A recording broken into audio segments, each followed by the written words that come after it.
මගේ නම ලෝචි. අද මාර්තු 12 අපේ අත්තම්මා අපි අතරින් සමු අරගෙන හෙටට අවුරුද්දක් වෙනවා. ඉතින් අපි ඒ වෙනුවෙන් දානයක් දුන්නා. එදා දවස ගෙවුන විදිය තමයි මේ වීඩියෝ එකේ තියෙන්නේ. මේ ක්ලිප්ස් නම් දානයට කලින් දවසේ රෑ ගත්තේවා. පුංචි අම්මයි දානට ලේස්ති වෙනවා.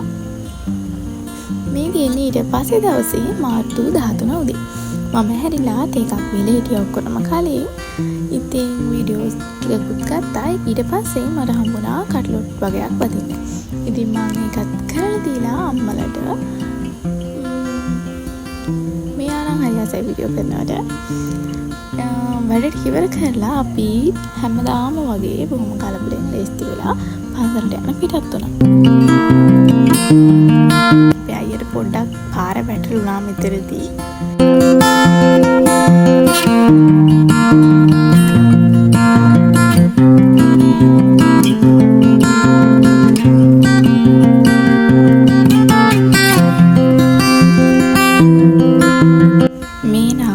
බුද්ධ පූජාවෙන් කරන ගමන් අපි අම්මයි පුංචිලා දෙන්නයි තමයි ගොඩක් දේවල් කරේ. මම වීඩියෝ කරපු එක තමයි කරේ.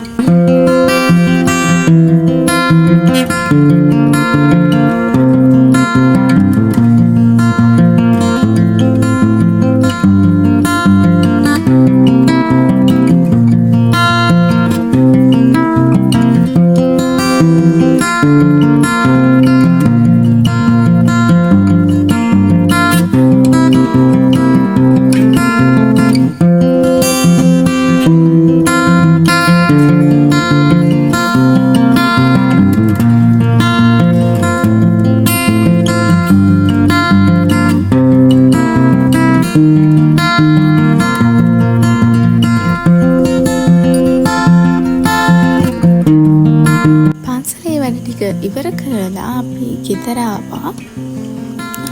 ඊට පස්සේ හවස මම පොඩි වැඩ වගේකට එළියට ගියා. මේ නම් මම බහින්න ඕන තැනින් නෙමෙයි බසකින් බැලලා ගියේ. ඉතින් මං අදාළ තැනට යනවා පයි. විනාඩි 10ක් විතර ගියා. ඊට පස්සේ තමයි මම වැඩ ටික කරගත්තේ. වැඩ ටික ඉවර කරගෙන අපි ගෙදර ගියා. ඉතින් අදට වීඩියෝ එක ඉවරයි. මාත් එක්ක දිගටම එකතු වෙලා ඉන්න. Thanks for watching.